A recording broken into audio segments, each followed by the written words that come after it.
Baie welkom by die woord in diepte. Ons gaan weer bietjie kyk hier in ons derde Bybelstudie oor Josua en die geloofslesse wat ons daaruit kan leer.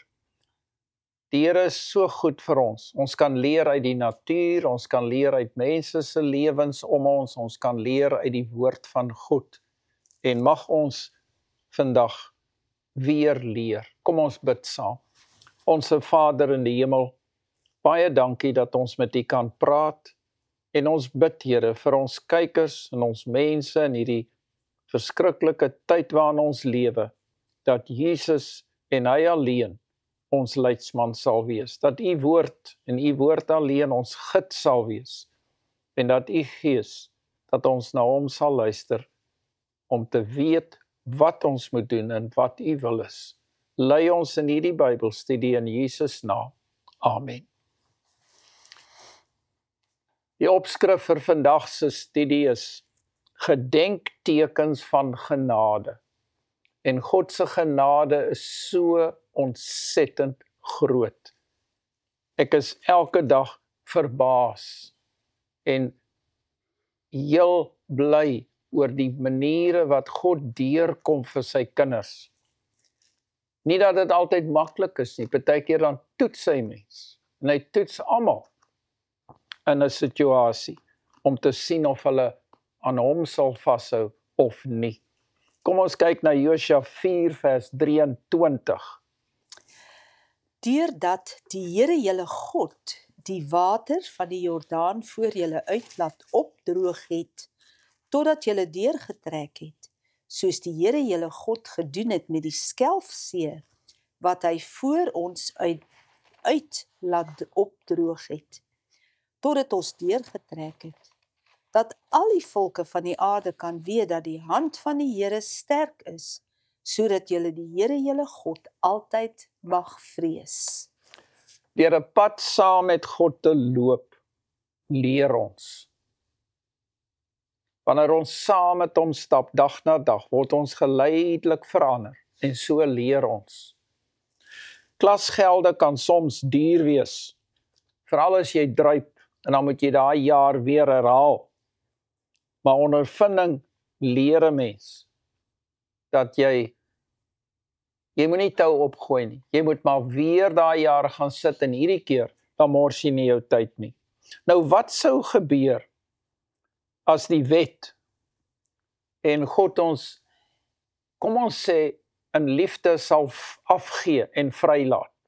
Kom ons dink net vir 'n oomblik hieraan.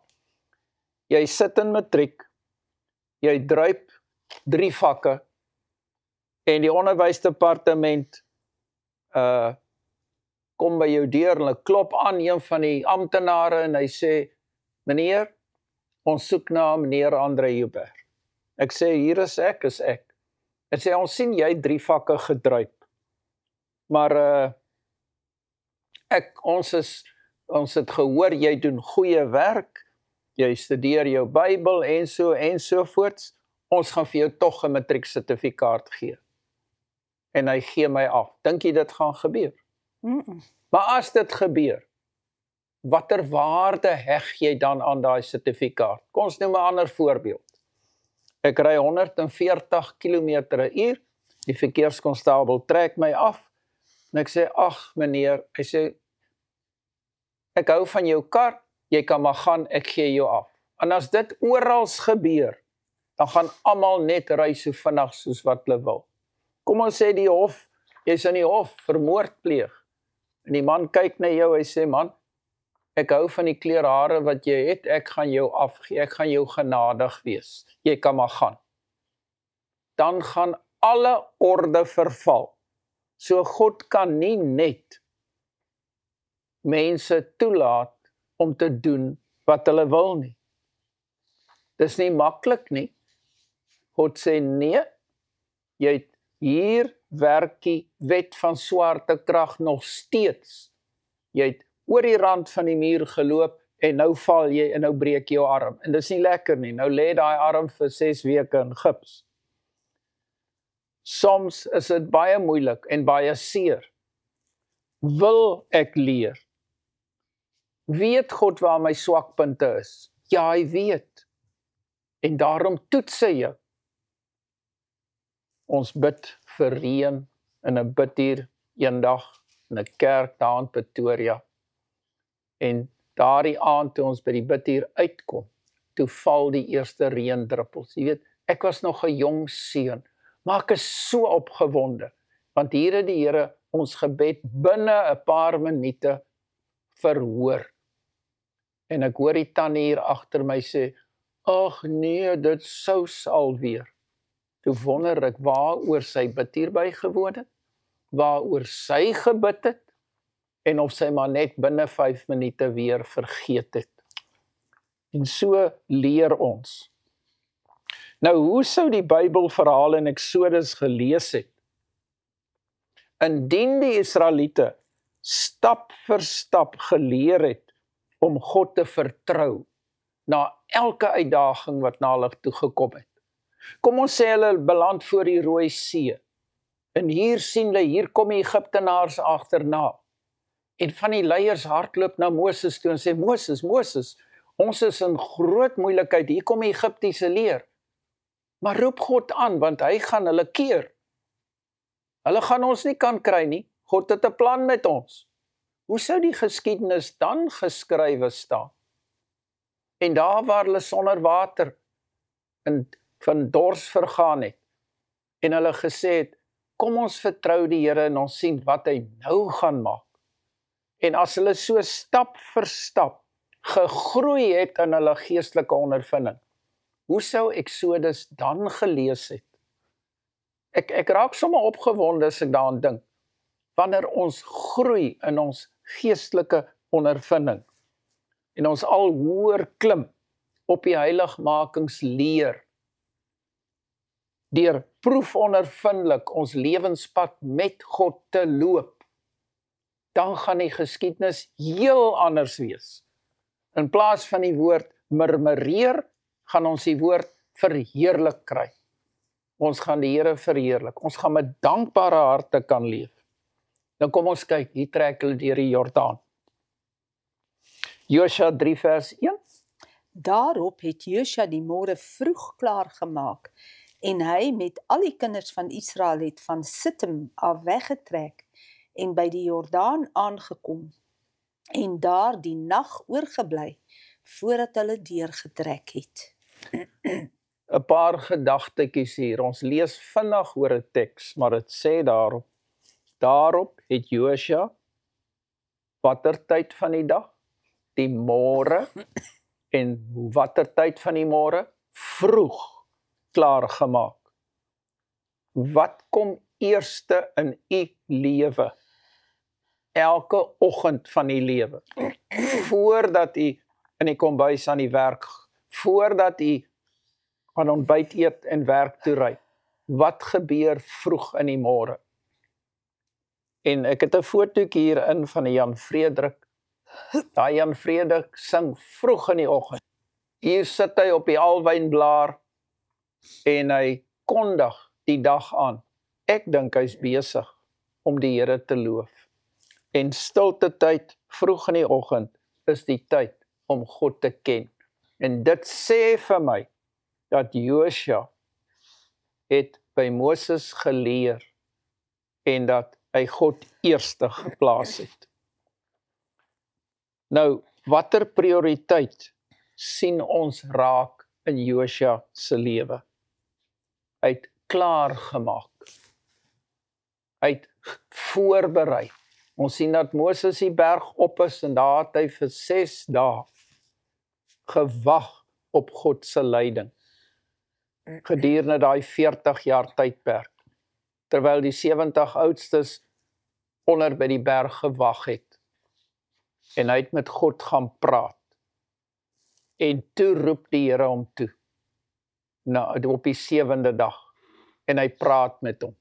Maar Josua het hom ook klaar gemaak.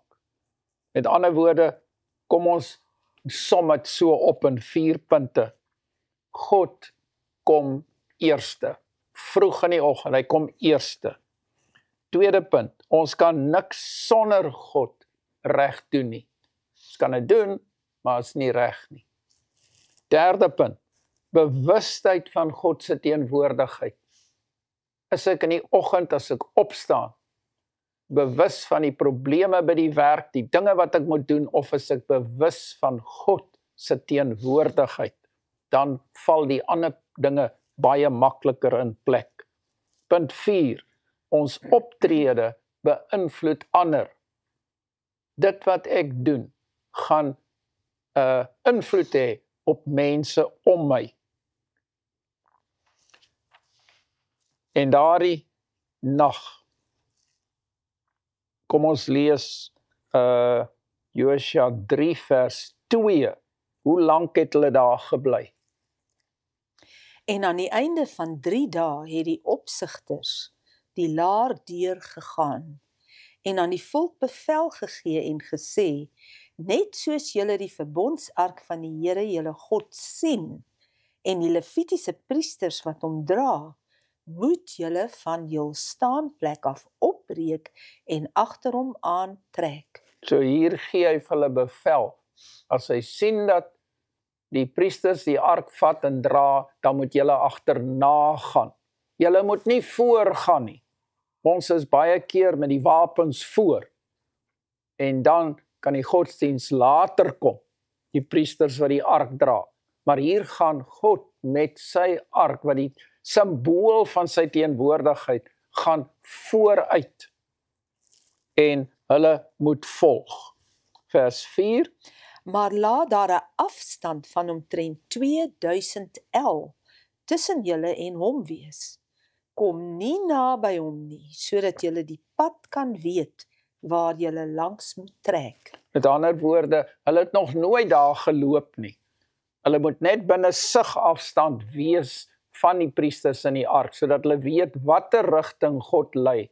Dit is sulke pragtige geloofslesse wat ons hier kry. Want gister en eergister het julle nie met die pad getrek nie. Dan vers 5. Verder het Josua aan die volk gesê, heilig julle, want môre sal die Here wonders onder julle doen. Môre sal die Here wonders doen. En toe gaan die son onder, en toe word dit nag. Môre gaan die Here wonders doen. En ek wonder hoeveel van hulle daai nag wakker gelê het, en uitgekyk het na buite, en geweet het dat die Here met hulle is. In die bygaande fotootjie is dit nag, en tussen die takke van die boom kan mens die maan sien. En geweet dat ver van ons, daarbo, ergens is God, en ons dien 'n God wat lewe. En in die volgende fotootjie kan jy sien waar iemand voorberei in gebed. En so het Josua in voorbereiding met die Here gepraat. So het Moses met hom gepraat. So het Henog met hom gepraat. So het Elia met hom gepraat. En ons, praat ons met die Here. Stel ons God eerste. Doen ons alles saam met die Here. Is ons bewus van sy teenwoordigheid, sodat ons lewens, ander lewens ook kan raak. Numeri 14 vers 41. Maar Moses het gesê, waarom oortree julle tog die bevel van die Here? Aangesien dit tog nie sal geluk nie, moenie optrek nie, want die Here is nie in julle midde nie. Nou wanneer het hy dit gesê? Dit was toe hulle Ai aangeval het. So 'n stukkie geskiedenis daar. Hy sê, julle moenie hardkoppig wees nie. Nou wil julle skielik gaan. Nou sien julle dat julle verkeerd gedoen het. En Moses sê, julle kan nie self dit doen nie. Maar die mens, hy is maar vermetel en hardkoppig. Vers 44 sê, nogtans het hulle vermetel gehandel om op die top van die berg te klim. Nou, hoekom klim hulle op die top van 'n berg? Berge of hoogtes het altyd geassosieer met aanbidding. En nou dink hulle is nader aan God en God sal hulle optrede seën. Maar die verbondsark van die Here en Moses het nie uit die laar gewyk nie. Dit was in Moses se tyd. Nou loop die ark, met die priesters wat die ark dra, hulle loop voor. En in 'n prentjie daarby kan jy sien, daar is die ark met die blou doek oordek, loop die priesters voor. En wanneer hulle by die Jordaan kom, dan volg die volk hulle agterna. Nou kom ons kyk na die lewende God wat wonders doen. Josua 3 vers 6. En Josua het met die priesters gespreek en gesê, neem die verbondsark op en trek weg voor die volk uit. Toe het hulle die verbondsark opgeneem en voor die volk uitgetrek. So die volk volg die ark, reg? Daarop sê die Here vir Josua, vandag sal ek begin om jou groot te maak voor die oë van die hele Israel, sodat hulle kan weet dat ek met jou sal wees soos ek met Moses gewees het. Gee jy dan bevel aan die priesters wat die verbondsark dra en sê, net soos julle aan die kant van die water van die Jordaan kom, moet julle in die Jordaan bly staan. Waar moet hulle bly staan? Nie aan die kant nie, in die Jordaan moet hulle bly staan. So hulle loop voor, die waters het 'n pad gegee en aan die een kant opgestapel aan die een kant, en toe hulle in die middel van die Jordaan kom, toe gaan staan hulle. En toe kon die mense verbystap. Vers 9. Toe sê Josua aan die kinders van Israel, kom nader hierheen en luister na die woorde van die Here julle God. Verder het Josua gesê, hieraan sal julle erken dat daar 'n lewende God tussen julle is en dat hy sekerlik die Kanaaniete en Hittiete en Hewiete en Feresiete en Girgasiete en Amoriete en Jebusiete voor julle sal verdrywe. Kyk, die verbondsark van die Here van die hele aarde trek voor julle uit die Jordaan in. Neem dan nou vir julle 12 manne uit die stamme van Israel, 1 man uit elke stam, en net soos die voetsole van die priesters wat die ark van die Here van die hele aarde dra, in die water van die Jordaan rus, sal die water van die Jordaan afgekeer word, die water wat van die bokant afkom, en dit sal soos een wal bly staan. En hier sê Josua vir hulle presies wat gaan gebeur. En dit gebeur net so. En as ons terugdink aan die pla van Egipte, een gebeurtenis na die ander, sê die Here deur Moses en Aaron vir Farao en sy raadgewers wat gaan gebeur. En hulle luister nie, sommer 10 keer in 'n ry. En hier gedoen die Here presies dieselfde. En hulle sien hoe dit gebeur. En hulle bou vertroue, want hulle leer hoe om te lewe. Nou ek weet nie of u al kaalvoet in die branderskruim gestaan het nie. Hier is 'n foto daarvan van my vriende daar, en daar staan 2 kinders en 'n persoon met hulle voete in die branderskuim. Dit is 'n fris gevoel. Dit kielie so tussen jou tone as die sand so daar oorspoel in die skuim. En so die Here 'n nuwe vars ondervinding vir hulle weer herinner dat hy in beheer is. En terwyl hulle na daai hoë wal water hier langs hulle kyk en hulle langs daardie wal deurstap, hy kies ook weer een uit elke stam om 'n groot klip op te tel en uit te dra uit die Jordaan uit en aan die ander kant te gaan opstapel. En dit was 'n teken dat die Here daar is. Josua 3 vers 14. En toe die volk wegtrek uit hulle tente om deur die Jordaan te gaan, met die priesters wat die verbondsark dra, op die voorpunt van die volk, en net toe die draers van die ark by die Jordaan kom, en die priesters wat die ark dra, hulle voete aan die kant van die water insteek, terwyl die Jordaan vol was op al sy walle, al die dae van die oes, bly die water staan wat van die bokant afkom. Dit het opgereis soos een wal, baie ver weg by die stad Adam, wat langs Sartan lê. So die water het aanhou afkom, maar dit het net opgereis en hoër, want dit het nie oorgevloei nie. Dit was 'n fantastiese wonderwerk. Mense kon dit gesien het.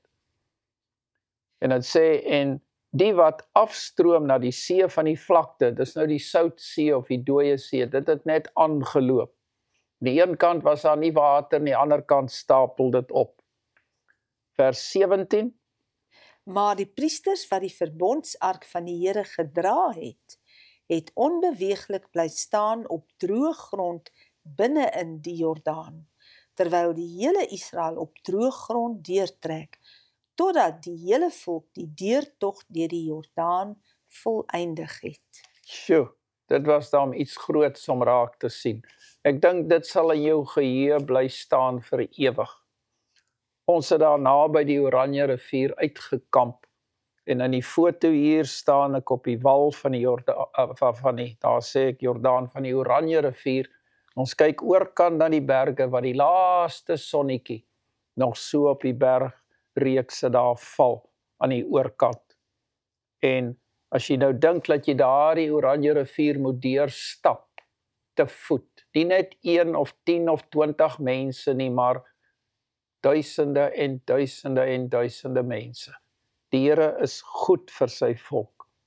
Psalm 72 skryf die psalmdigter in vers 18 hieroor. En dan sê hy, Geloofd sy die Here God, die God van Israel, wat alleen wonders doen.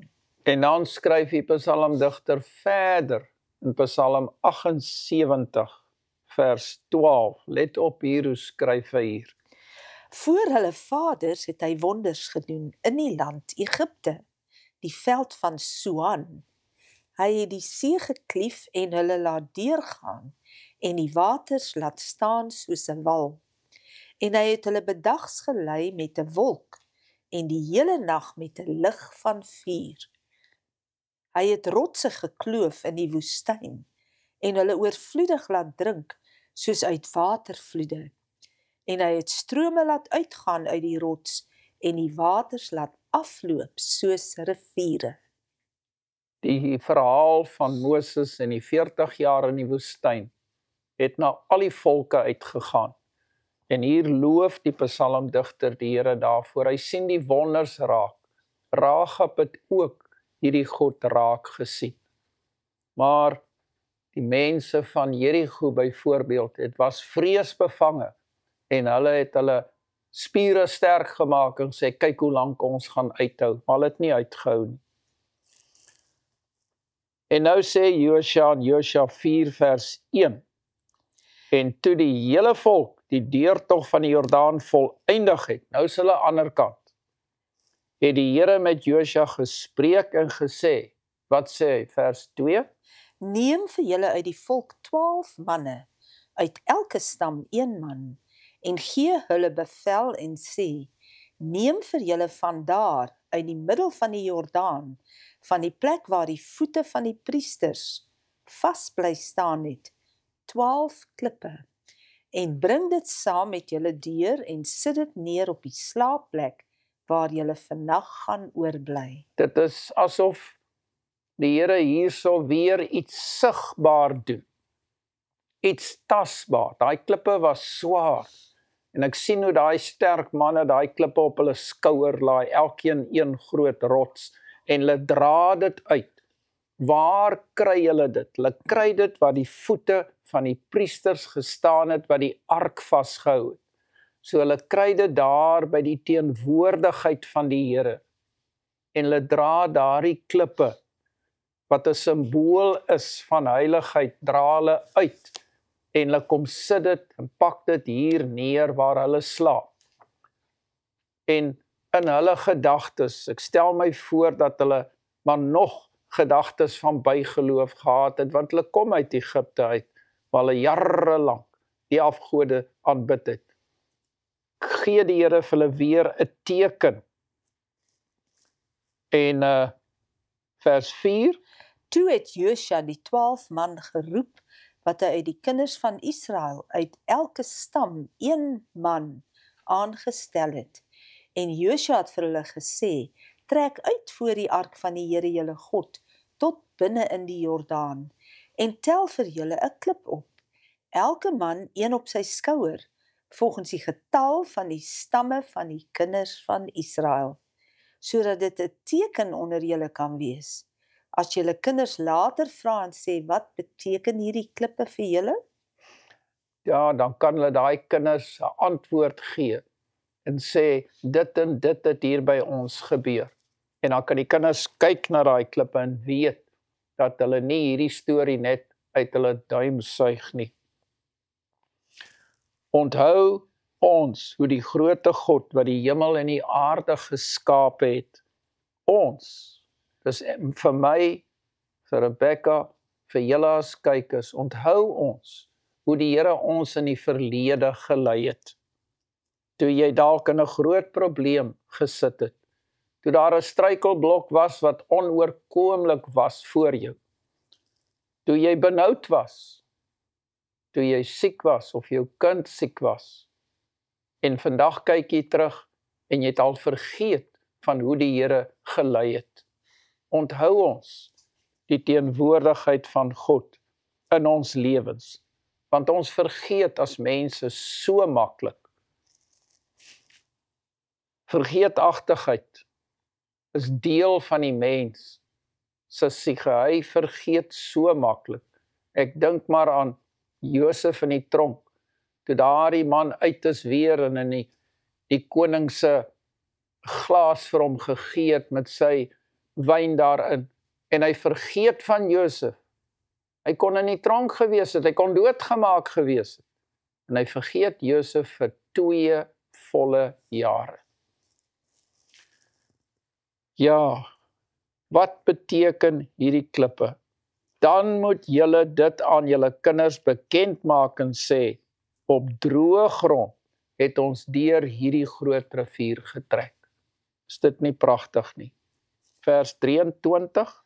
Deurdat die Here julle God die water van die Jordaan voor julle uit laat opdroog het, totdat julle deurgetrek het. Totdat hulle deurgetrek het. Nou, dis interessant hier. Wanneer het hulle vaders deurgetrek? Dit was 40 jaar gelede deur die Rooi See. Nou trek die kinders, wat nou groot geword het, 20 jaar en daarbo, met ander woorde wat 50, 60 jaar oud is, daai kinders trek nou deur. Weer deur, nie 'n see nie, maar die Jordaanrivier. Dis nou die tweede keer wat hulle deurtrek. En dis vir my baie interessant, dat hulle 2 keer as 'n volk deur die water gegaan het. Met ander woorde, 'n spesiale simboliek van gedoop in die see, die vaders of die Israeliete nou gedoop in die Jordaan, waar hulle deur beweeg, al is dit op droë grond. Dat julle kan weet dat die hand van die Here sterk is, sodat julle die Here God altyd mag vrees, sê die woord vir ons. En ek het 'n fotootjie geneem van 'n blommetjie wat die saadjie hardnekkig besluit het, ek gaan groei. En waar was dit? Dit was in die bars van klei. In die fotootjie kan jy sien hoe daardie ou plantjie met sy geel blommetjie in die bars daar ontkiem het en groot geword het, en nou blom hy in die gebarste droë klei. So kan ons ook onder moeilike omstandighede nog steeds die Here bly ken. Nou, deur die Rooi See het hulle getrek, en dit was opleiding in die woestyn daarna. Nou trek hulle deur die Jordaan, en nou word die beloftes van die Here nagekom. En derdens, ons, Hoe kan ons dit op ons toepas? Tydens ons bekering, of ons doop dan as jy wil, lei dit 'n nuwe fase van ons lewe in. Net soos toe die Israeliete saam met Moses deur die Rooi See getrek het, het dit 'n nuwe fase ingelei. Wat 2 maande sou duur, dan trek hulle die beloofde land binne, maar wat weens ongeloof, hulle 40 jaar lank moes rondstap en ronddwaal. En nou weer deur die Jordaan lei dit weer 'n nuwe fase in, wanneer hulle in Kanaan gaan lewe en bly, hulle erfenis ontvang. En so kan ons doop ook, ons bekering, ons lewe vir Christus, 'n nuwe fase in ons lewe inlei, om te groei in heiligmaking, in die weë van God. Toe is hulle deur, hulle is ander kant die Jordaan. Wat sê Psalm 66, vers 6 vir ons? Hy het die see verander in droë land. Hulle het te voet deur die rivier gegaan. Daar was ons bly in hom. Dit praat van die blydskap wat hulle in die Here gevind het. En ek is seker, hulle het baie psalms gesing van blydskap. Later het Dawid hierdie psalms geskrywe in die geskiedenis in die land Kanaan. Matteus 3 vers 16. En nadat Jesus gedoop was, het hy dadelik uit die water opgeklim en met eens gaan die hemele vir hom oop. En hy sien die Gees van God soos 'n duif neerdaal en op hom kom. En daar kom 'n stem uit die hemele wat sê, dit is my geliefde seun in wie ek 'n welbehae het. Die Here gee gedurig vir ons wonders en tekens. Iemand sê eendag tydens 'n Bybelstudie, hoekom sien ons vandag nie meer wonderwerke raak nie? Dit het my verskriklik hard geslaan, want elke oomblik van die dag vind daar wonderwerke plaas. En die persoon wat dit gevra het of nie gedink nie of was totaal blind. Die feit dat jy wakker word in die oggend, die feit dat jy asemhaal, die feit dat God se woord in jou hand is, dat jy dit kan lees, die feit dat jy kos het om te eet, en as jy daardie ontbyt ingesluk het, dat dit kan verander word in jou liggaam, in die selle na energie toe, dat jy kan beweeg en dink en praat en lewe. Die feit dat God vir jou daai krag gee om te dien, en dat hy hier in hierdie geval, waar dit verwys na die doop van Christus, en die Gees van God van jou besit neem, en die Vader sê, dit is my geliefde seun, in wie ek 'n welbehae. En so praat hy met ons vandag, nog uit die woord. Markus 1 vers 9 is ons laaste teks. En in daardie dae het Jesus van Nasaret in Galilea gekom, en is deur Johannes in die Jordaan gedoop. Daar is die lam van God, so wys Johannes na Jesus. En vandag, as ons oë oop is, sien ons die tekens van die tye, wat sê, daar is die Seun van God. Sy stem praat met ons hoor dit, en ons weet waar ons redding lê. In 2 foto's hier vir ons gebedsfoto. Die eerste een sien ek dat daar rye mense staan en hulle beurt geduldig afwag om gedoop te word. En hierdie foto is nie geneem in 'n derde wêreld land nie, dis in Papua New Guinea geneem, waar kandidate besluit het om die Here te volg en gedoop te word soos Jesus gedoop was, om gedoop te word deur nadat hulle die lig gesien het en hulle harte deur die lewe van Jesus aangeraak is. En dan in die laaste foto is daar so 'n hele paar waar die predikante in die water staan en daardie kandidate doop. Mag ons so nie noodwendig deur die Jordaan stap nie, maar figuurlik deur die Jordaan stap, van die woestyn af, na die beloofde land toe. want spoedig gaan Jesus kom, en dan gaan ons huis toe gaan. En wat gaan tel? Al wat gaan tel is, het ons, elkeen as 'n kyker, besluit vir Jesus, of het ons hardkoppig gebly soos hulle wat in die woestyn gesterf het. Kom ons bid saam. Vader in die hemel, ons dankie vir hierdie kans wat U weer deur genade vir ons skenk, om U naam aan te roep, om U hand te vat, en om te volg waar U ons lei. Maak ons oë oop vir die lewe van Jesus binne in U woord. Maak ons harte oop vir die Gees om met ons te praat. Amen.